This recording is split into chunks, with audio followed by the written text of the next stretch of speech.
All right, hello, my fellow snowboarders. If you guys have ever wondered about the gear that I use on the mountain, today's video has been a long time in the making. Tonight, we're gonna go through the exact stuff that I like to use on the hill. Yeah, this is some of the best gear that I've sort of sought after over the last 10 years, and I think I've really dialed it in. So this is what I like to use on the mountain.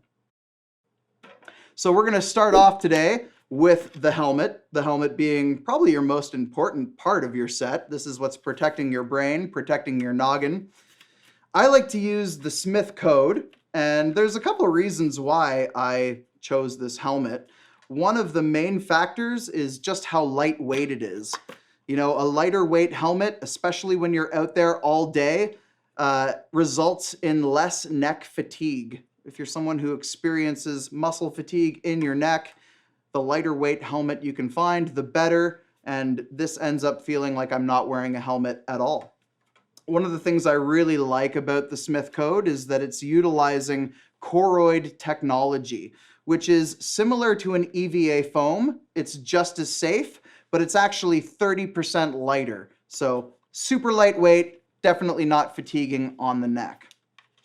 Another great thing about the Smith helmets is that they are specifically designed with an air evac system in the brim of the helmet. So this is designed so that all of the hot air that's in your goggles can dissipate up through these channels that are built into the helmet so that your goggles are less likely to fog. In addition to that, this helmet has a little boa wheel on the back so that it can really tighten up to the occipital bone on the back of your skull. And then another nice addition is the MIPS, which is your multi-directional impact protection system. It's this little plastic liner in the helmet, and it will actually separate from the exterior shell if you take a major impact. And what that does is it reduces the torque on your brain. So yeah, overall, sleek, lightweight, and dynamic. This one here has seen a few heavy hits itself. I've got to replace it. It kind of looks a little scratched, but overall, it's done me really, really well. The helmet comes with an inner liner that's designed to mimic the look of a toque. I actually take this out. I don't use it because I like to wear just a normal toque underneath, and I change up my toque fairly frequently. So you can see here I've got a board archive toque from TJ's channel. I'm also wearing a Snowboard Pro Camp toque, and yeah, it just fits up really nicely with the helmet. So you can see here I get it on, fit everything nicely, and then just snug up the boa on the back to make sure that it's fitting nice and secure. The next thing that's been super important this year is the face mask. So people have been asking me exactly what face mask I use. What do you think is the best thing for, keeping yourself safe and also, keeping yourself from preventing fogging, for example.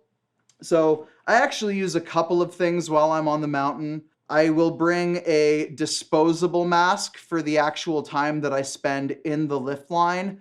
This is critical, especially on those days where I show up at 6 a.m. for a powder morning. You can imagine you're standing in line for 2 hours before you even end up getting on the gondola. And so when you're doing that, you want to make sure that you've got a mask that, can collect all of that moisture and you can throw away afterwards. So typically I'll wear this disposable mask in the line and then throw it out after I've been in that line for 2 hours or so. It's also just good to have a backup mask. It's good to keep it on you, and that way if your main masks get overly wet or moisture filled, you just have a backup. Moving on from there, this is the main mask that I will use throughout the day. It's an Anon M4 magnet integrated mask. So these are really nice. They work really well with the goggles that I use. This portion here in the nose actually integrates and magnetically clips into the goggles that I use. And so that helps to keep the mask up, and it also keeps it looking just sleek, dynamic. You're not dealing with too many straps or things wrapped around your ears. It just looks really clean. I actually have a couple of these masks. I like to have like at least 2, and that way if I'm riding multiple days in a row, I just switch them around and launder them out. And that way nothing ends up smelling or, getting kind of gross. In addition to the Anon MFI mask that I use, I also bring a neck tube.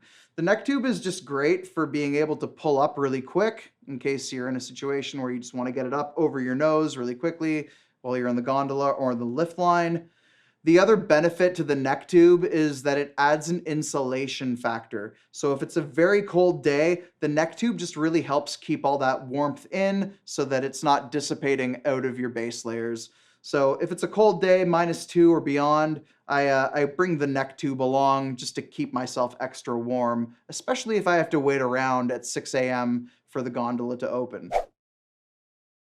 Moving right along, we'll start with the goggles that I use this season.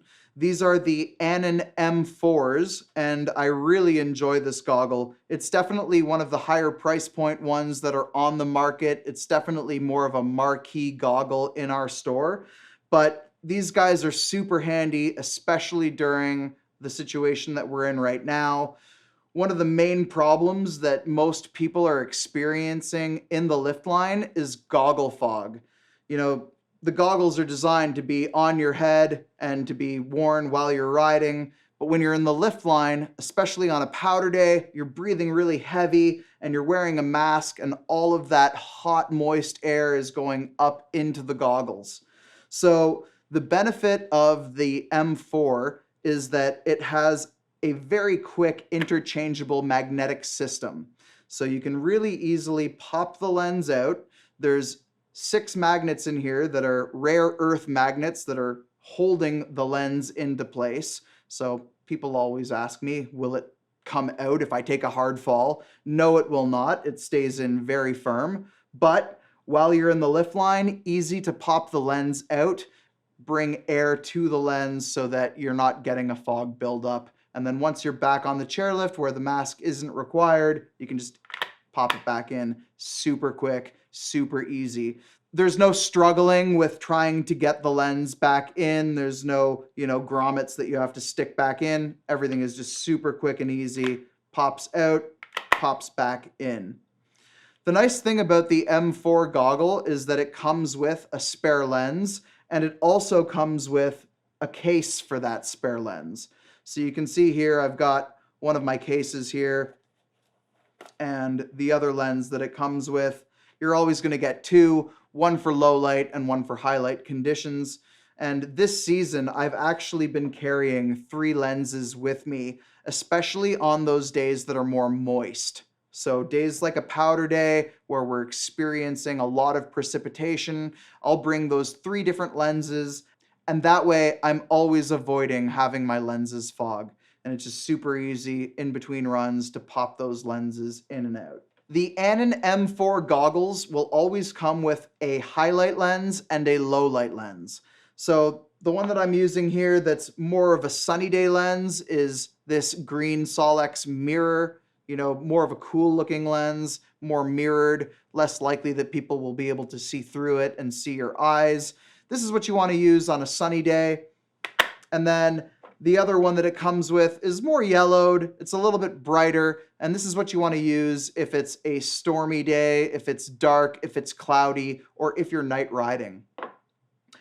This particular goggle comes in both a cylindrical and a spherical lens. I prefer the spherical lens, but the cylindrical lens also looks really cool, and that's the one that Kevin uses, for example. So just different preferences depending on what you like.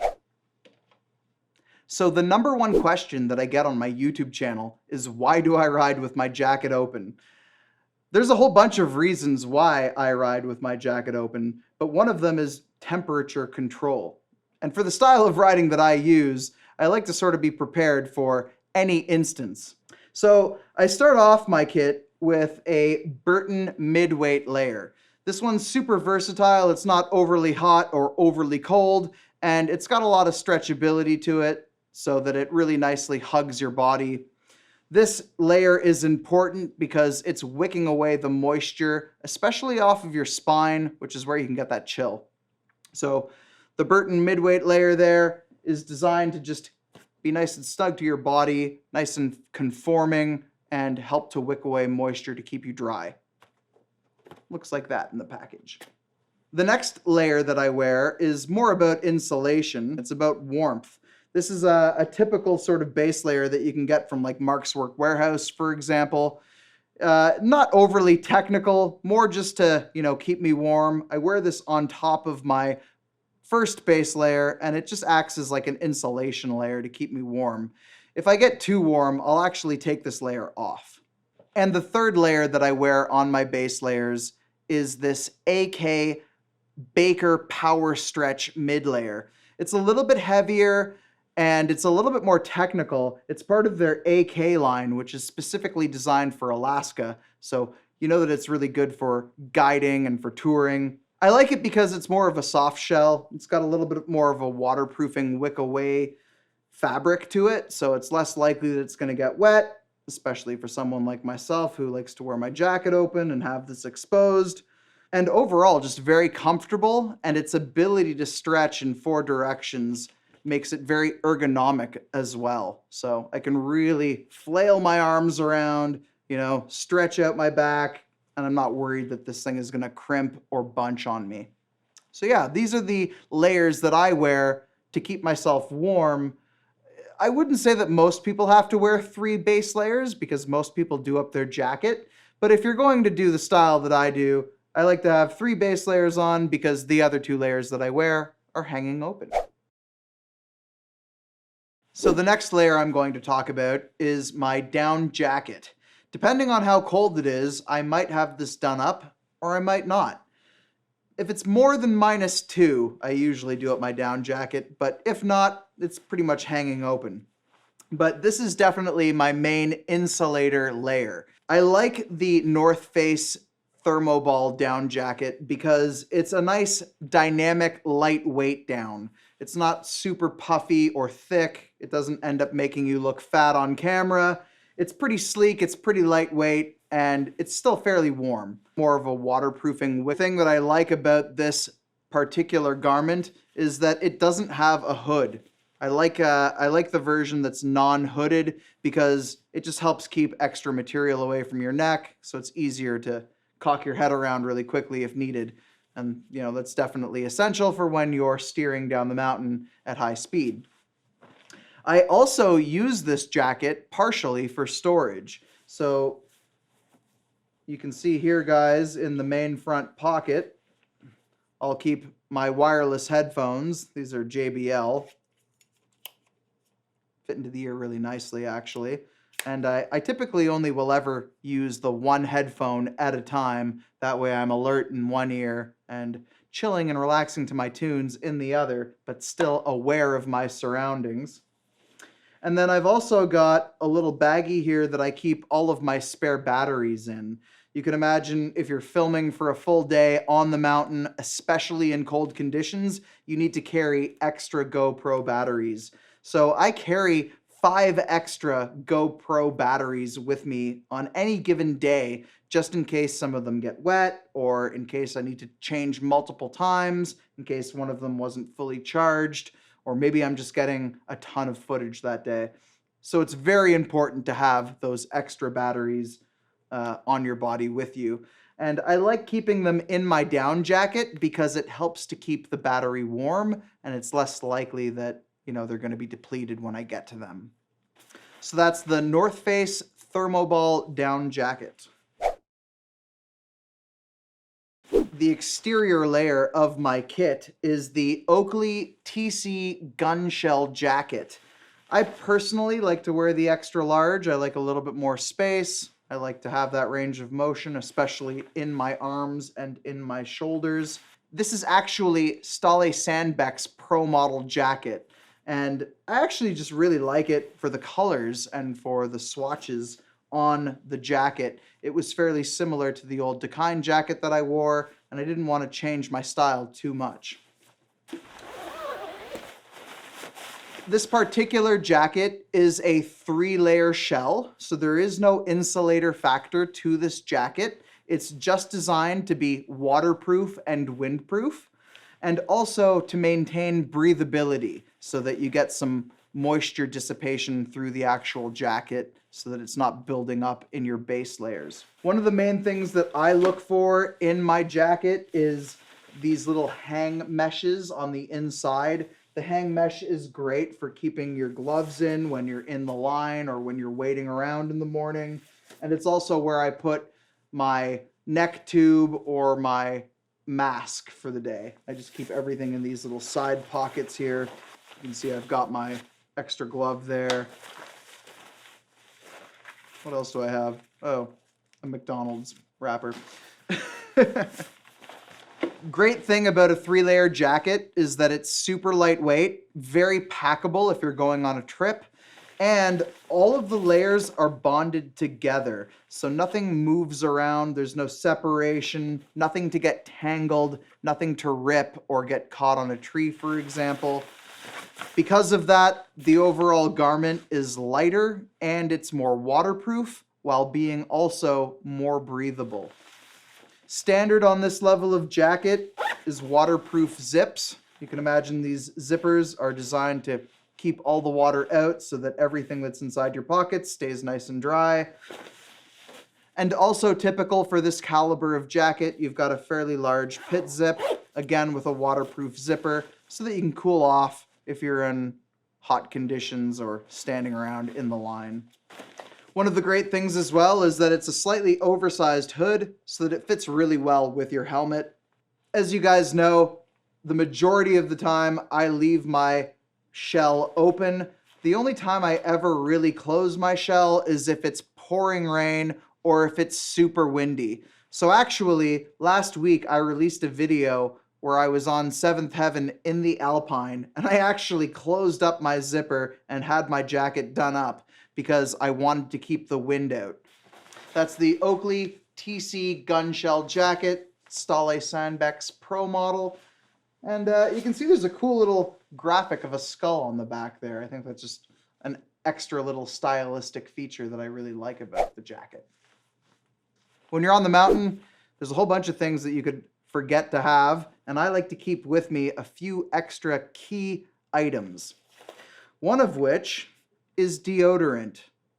No, I'm just kidding. It's not actual deodorant. It's a Swix F4 wax. Guys, this does not replace a proper wax job with a hot iron, but if you're in that scenario, like I often am, where, you know, it's that powder day morning, it's like 5:30 in the morning, you're racing to get to the hill, you're like, oh no, I forgot to wax my board. It's really handy to have something like this. You know, you're in the gondola, you're going up the mountain, it takes 20 minutes anyway. You can just pop this off and you can rub a little bit of wax into your snowboard. And even though it's only designed for a couple of runs, this is definitely a make or break item for me to have in the morning, especially if I'm waking up for that powder day morning and we're trying to film that, you know, initial powder line. We want to make sure that we're moving nice and speedy, and this Swix wax is just a great little extra item to have on you to make sure that your base is moving nice and fast. There's nothing worse than having a sticky base, especially on a powder morning. Next up is a few extra ankle straps. I bring these along just in case I were to break the main strap on my binding. You know, you can make do getting down the mountain without a toe cap or without a toe strap, but you definitely need your ankle strap. So I bring a separate ladder just in case, and I also bring a separate buckle. You know, these things are fairly durable, but we're in Whistler, we're in the mecca of snowboarding. If anything is going to break, it's going to break here. So I like to have an extra buckle on me just in case something goes wrong. You know, sometimes I'm riding through the trees and I smash my binding against a tree by accident. It's nice to have a backup buckle just in case I need to, you know, replace my ankle strap or in case I have a jam. Another thing I like to carry on me is a multi-tool.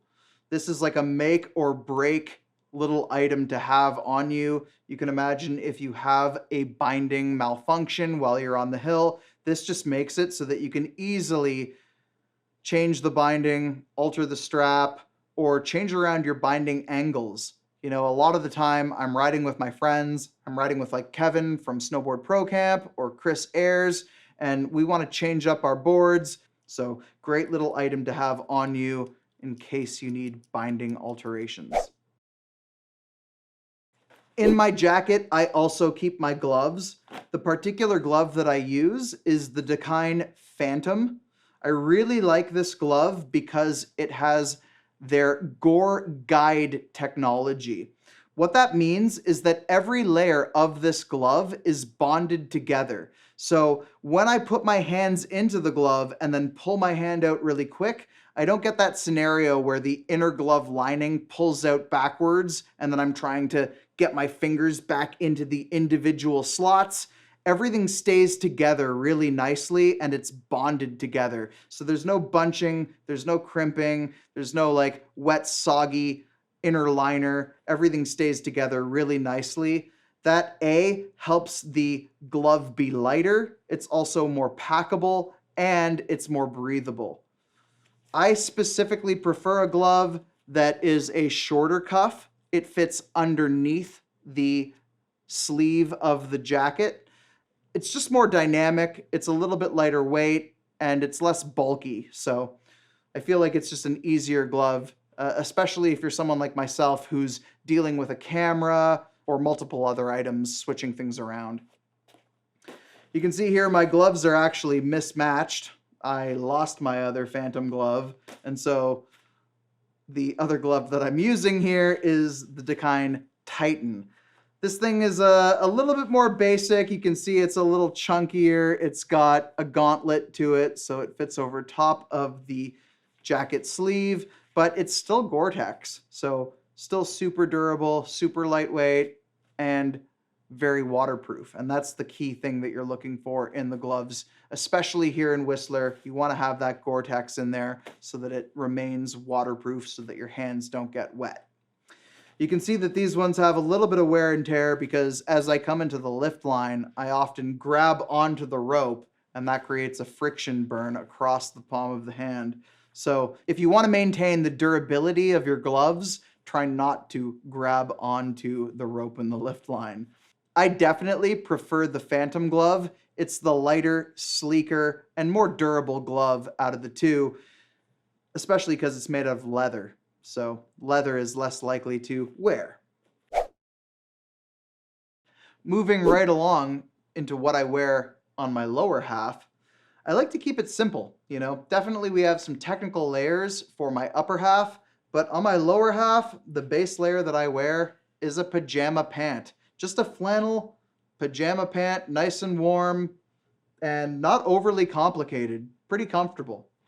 On top of my pajama pant layer, I wear the Volcom 2L.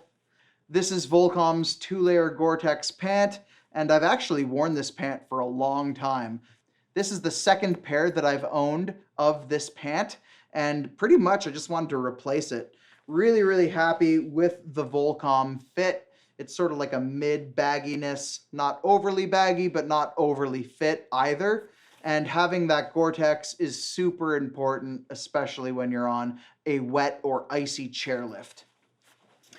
Lots of pockets on this guy. You've got a main pocket throughout here, which is where I keep my car keys and my Visa. And then you've got a secondary pocket that sits right over top of the knee, which is where I'll keep an energy bar or my multi-tool that I carry with me for binding alteration. One of the nice things about this pant is that it's slightly reinforced around the bottom cuff, and that's going to help with keeping the pant from tearing if you're walking over top of it.